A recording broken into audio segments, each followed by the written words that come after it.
प्रधानमंत्री ने जूना सोमनाथ के नए स्वरूप का वीडियो कॉन्फ्रेंसिंग के जरिए किया लोकार्पण। समुद्र दर्शन पथ, प्रदर्शनी गैलरी और जीर्णोद्धार का काम पूरा। माता पार्वती मंदिर का भी किया शिलान्यास। प्रधानमंत्री ने कहा, श्रद्धालुओं को प्राप्त होगा आकर्षक स्वरूप का दर्शन।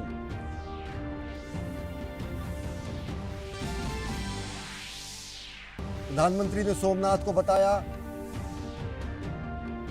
आधुनिक भारत का दिव्य स्तंभ, कहा संहार में भी सृजन का प्रतीक है सोमनाथ। विनाशकारी शक्तियों का अस्तित्व नहीं होता अस्थायी। सबका साथ, सबका विकास, सबका विश्वास और सबका प्रयास को बताया इतिहास और आस्था का मूल भाव। देश के तमाम हिस्सों में केंद्र सरकार के नए मंत्रियों की जन आशीर्वाद यात्रा जारी। तमिलनाडु में एल मुरुगन, ओडिशा में धर्मेंद्र प्रधान, हिमाचल प्रदेश में अनुराग सिंह ठाकुर जनता से कर रहे हैं संवाद।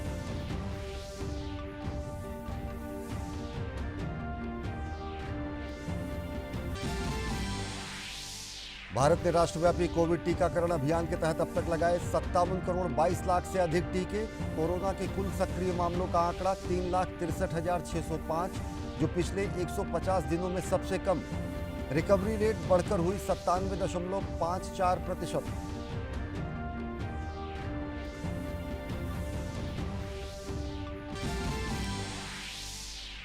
अफगानिस्तान में स्थिति तनावपूर्ण। हजारों अफगान और विदेशी नागरिक अभी भी देश से बाहर निकलने के लिए कर रहे हैं संघर्ष। जर्मनी के डॉयचे वेले पत्रकार के परिजन की तालिबान ने की हत्या। नाटो महासचिव जेंस स्टोल्टेनबर्ग ने अफगानिस्तान में स्थिति पर चर्चा के लिए नाटो विदेश मंत्रियों की आपात बैठक बुलाई।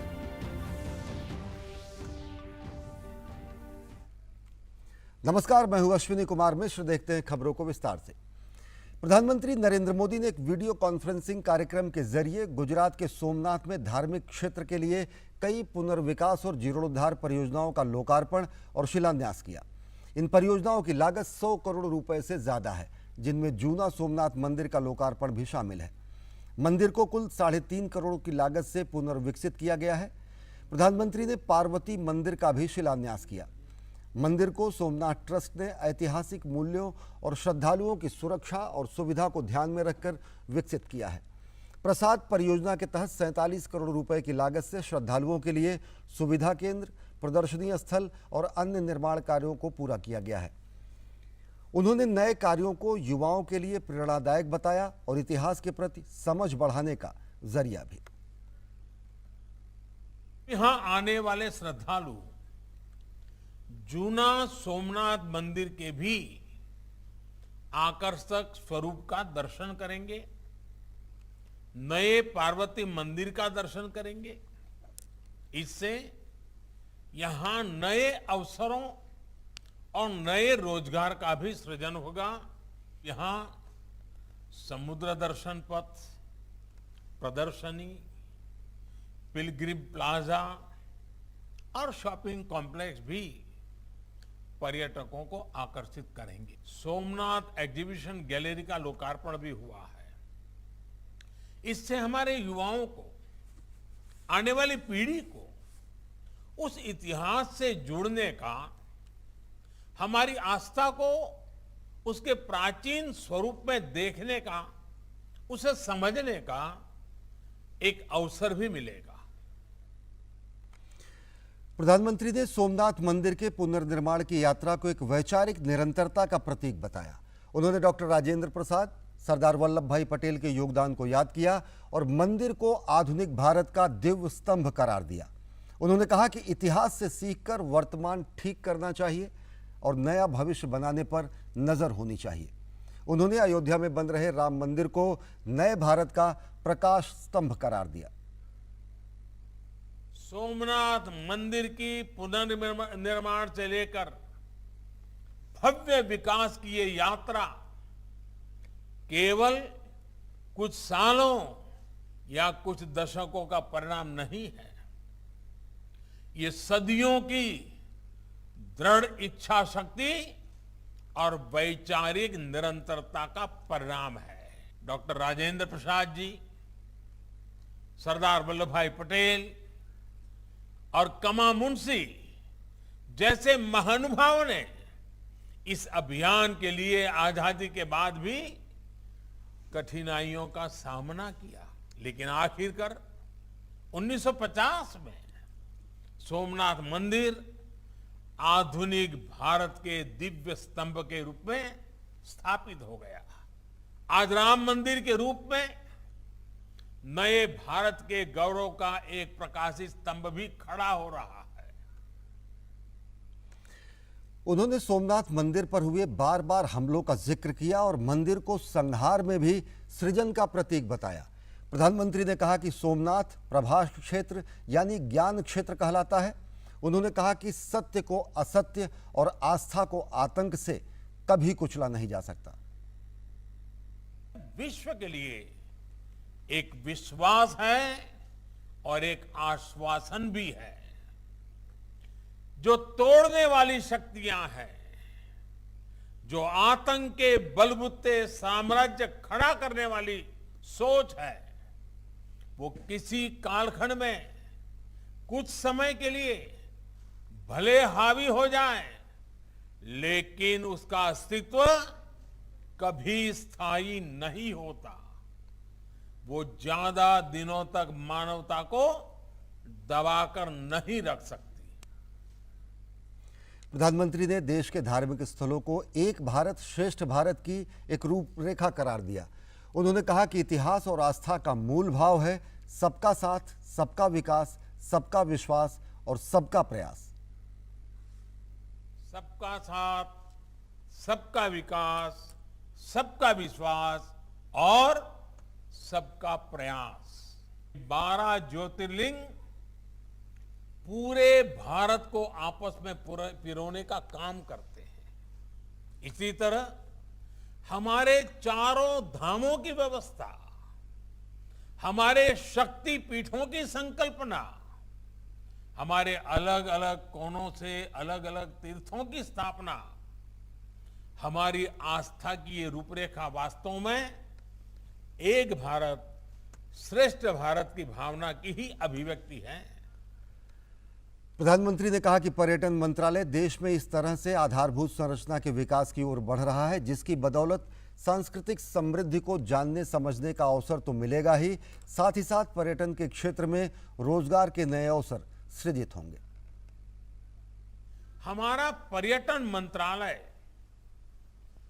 स्वदेश दर्शन स्कीम के तहत 15 अलग अलग थीम पर टूरिस्ट सर्किट्स को विकसित कर रहा है। इन सर्किट से देश के कई उपेक्षित इलाकों में भी पर्यटन और विकास के अवसर पैदा होंगे। 2014 में देश ने इसी तरह तीर्थ स्थानों के विकास के लिए प्रसाद स्कीम की भी घोषणा की थी। इस योजना के तहत देश में करीब करीब 40 बड़े तीर्थ स्थानों को विकसित किया जा रहा है, जिनमें 15 प्रोजेक्ट्स का काम पूरा भी कर लिया गया है। 19 आइकॉनिक टूरिस्ट डेस्टिनेशन की पहचान कर आज उन्हें विकसित किया जा रहा है। ये सभी प्रोजेक्ट्स हमारी टूरिस्ट इंडस्ट्री को आने वाले समय में एक नई ऊर्जा देंगे। बीजेपी के राष्ट्रीय अध्यक्ष जेपी नड्डा आज उत्तराखंड के 2 दिवसीय दौरे पर राजधानी देहरादून पहुंचे। इस दौरान पार्टी कार्यकर्ताओं ने हवाई अड्डे पर उनका जोरदार स्वागत किया। हवाई अड्डे पर राज्य के मुख्यमंत्री पुष्कर सिंह धामी सहित प्रदेश सरकार के मंत्रियों ने जेपी नड्डा की अगवानी की। प्रदेश में आगामी विधानसभा चुनाव के मद्देनजर जेपी नड्डा प्रदेश के वरिष्ठ नेताओं और सभी विधायकों के साथ बैठक करेंगे। और देश भर के अलग अलग हिस्सों में जन आशीर्वाद यात्रा जारी है, जिसमें केंद्र सरकार के मंत्री केंद्र सरकार की योजनाओं को जन जन तक पहुंचा रहे हैं और साथ ही साथ जनसंवाद कर रहे हैं। इसी क्रम में ओडिशा में रेल मंत्री अश्विनी वैष्णव ने कोरापुट में रोड शो किया। इस दौरान उन्होंने जनजातीय महिलाओं के साथ नृत्य भी किया।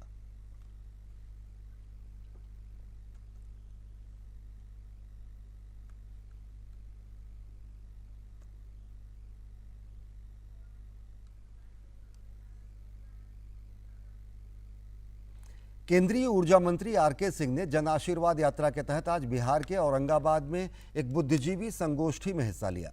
केंद्रीय मंत्री ने इस मौके पर कहा कि प्रधानमंत्री नरेंद्र मोदी के नेतृत्व में देश तेजी के साथ विकास कर रहा है। उन्होंने स्पष्ट किया कि केंद्र की मोदी सरकार बिना किसी भेदभाव के समाज के सभी वर्गों के लिए काम करती है।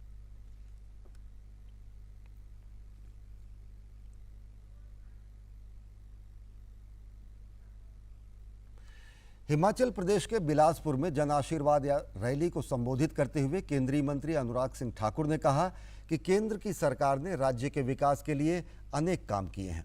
उन्होंने कहा कि हिमाचल प्रदेश में बन रही भन्नूपल्ली रेल परियोजना पर काम चल रहा है। उन्होंने कहा कि मोदी सरकार की पहल पर बन रही ये एकमात्र रेल लाइन बिलासपुर होते हुए लेह तक जाएगी। कोई नई रेलवे लाइन हिमाचल प्रदेश में बन रही है तो वो भी भानुपुली बिलासपुर मनाली लेह रेलवे लाइन बन रही है। मेरे भाई और बहन, आप देखिए, आदरणीय मोदी जी ने नड्डा जी को स्वास्थ्य मंत्री बनाया, हिमाचल प्रदेश को प्रतिनिधित्व करने का मौका दिया। आदरणीय नड्डा जी ने हिमाचल प्रदेश के लिए बहुत कुछ किया। 6 मेडिकल कॉलेज, पीजीआई अस्पताल, एम्स अस्पताल और मदर एंड चाइल्ड हॉस्पिटल भी साथ साथ दिए।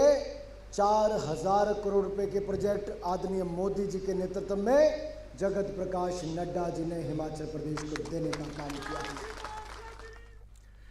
केंद्रीय मंत्री नारायण राणे ने अपनी जन आशीर्वाद यात्रा के दूसरे दिन मुंबई के जुहू में एक प्रेस वार्ता को संबोधित किया।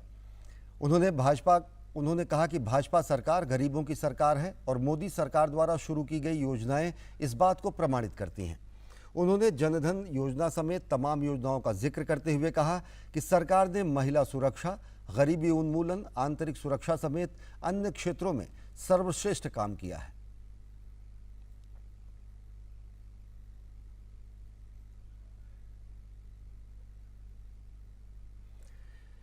सूचना प्रसारण राज्य मंत्री डॉक्टर एल मुरुगन ने तमिलनाडु में पल्लयम कोट्टी में स्वतंत्रता संग्राम सेनानी ओंडी वीरन की 250वीं पुण्यतिथि के एक कार्यक्रम में शिरकत की।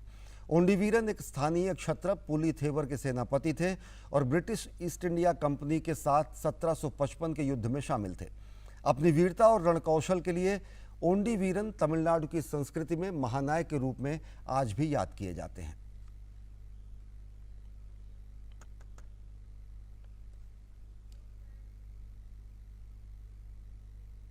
उत्तर प्रदेश के मुख्यमंत्री योगी आदित्यनाथ ने कोविड प्रबंधन के लिए गठित अपनी टीम 9 के साथ आज बैठक की।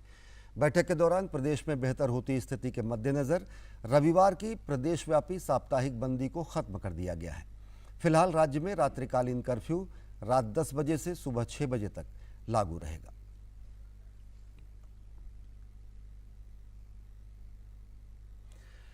कोरोना वायरस के खिलाफ जंग में भारत को आज एक और हथियार मिल गया है। कोरोना महामारी के खिलाफ देश में चल रहे वैक्सीनेशन में अब एक और वैक्सीन जुड़ गई है। सरकार की ओर से जायडस कैडिला की कोरोना वैक्सीन को इमरजेंसी अप्रूवल मिल गया है। जायडस कैडिला ने पिछले महीने अपनी कोविड-19 वैक्सीन जायकोव डी के आपातकालीन उपयोग के लिए भारत के औषधि महानियंत्रक DCGI से मंजूरी के लिए आवेदन किया था। जायडस कैडिला की 3 डोज वाली कोरोना वैक्सीन को केंद्र सरकार ने मंजूरी दी है। इस वैक्सीन का नाम जायकोव डी है।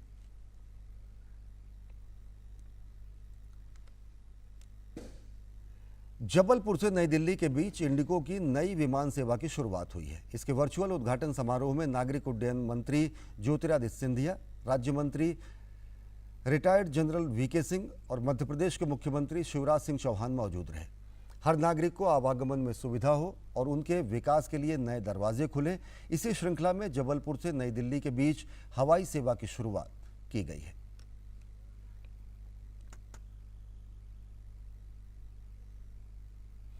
उपराष्ट्रपति एम वेंकैया नायडू ने आज बेंगलुरु में हिंदुस्तान एरोनॉटिक्स लिमिटेड यानी HAL परिसर का दौरा किया और अधिकारियों के साथ बातचीत की।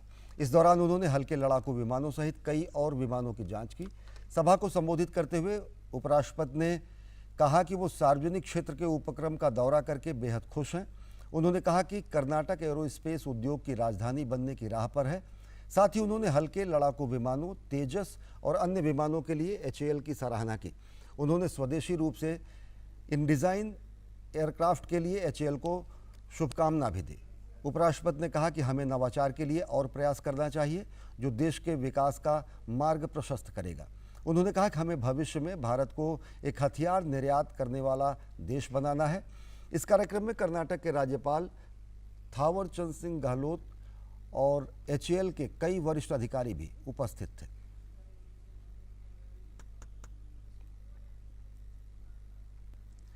असम के मुख्यमंत्री हिमंत बिस्वा शर्मा ने अपनी सरकार के 100 दिन पूरे होने पर एक प्रेस वार्ता को संबोधित किया। पत्रकारों से बातचीत में मुख्यमंत्री हिमंत बिस्वा शर्मा ने कहा कि पहले 100 दिन के कार्यकाल के दौरान उनकी सरकार ने 1 करोड़ 21 लाख से ज़्यादा कोविड वैक्सीन आम लोगों को मुहैया कराई। उन्होंने कहा कि माइक्रो फाइनेंस लोन माफ़ करने संबंधित अपने चुनावी वादे को पूरा करने के लिए वे शनिवार को MOU पर हस्ताक्षर करेंगे। हिमंत बिस्वा शर्मा ने अपनी सरकार की उपलब्धियों को गिनाते हुए कहा कि अलगाववादी संगठन NLF-B अब मुख्यधारा में आ चुका है। इसके अलावा उन्होंने घोषणा की कि वे कैबिनेट की बैठक अब प्रत्येक महीने राज्य के अलग अलग जिला मुख्यालयों में आयोजित कराएंगे। यही नहीं, उन्होंने कोरोना की वजह से जान गंवाने वाले ड्राइवरों, कलाकारों और पुजारियों को भी मुआवजा देने का ऐलान किया। इस दौरान उन्होंने मिजोरम सीमा पर हाल में हुई भिड़ंत में शहीद हुए 6 पुलिसकर्मियों के परिवार के एक सदस्य को सरकारी नौकरी का नियुक्ति पत्र भी दिया। छत्तीसगढ़ के बस्तर में नक्सलियों ने ITBP की सर्च पार्टी पर घात लगाकर हमला किया। बस्तर के नारायणपुर की इस घटना में असिस्टेंट कमांडेंट सुधाकर शिंदे और ASI गुरमुख सिंह शहीद हो गए। बस्तर रेंज के IG सुंदरराज PK के मुताबिक ITBP की 45वीं बटालियन की E कंपनी के जवान नारायणपुर में सर्चिंग पर निकले थे, लेकिन नक्सलियों ने घात लगाकर सर्च पार्टी पर हमला कर दिया। नक्सलियों ने कैंप से 600 मीटर की दूरी पर इस हमले को अंजाम दिया।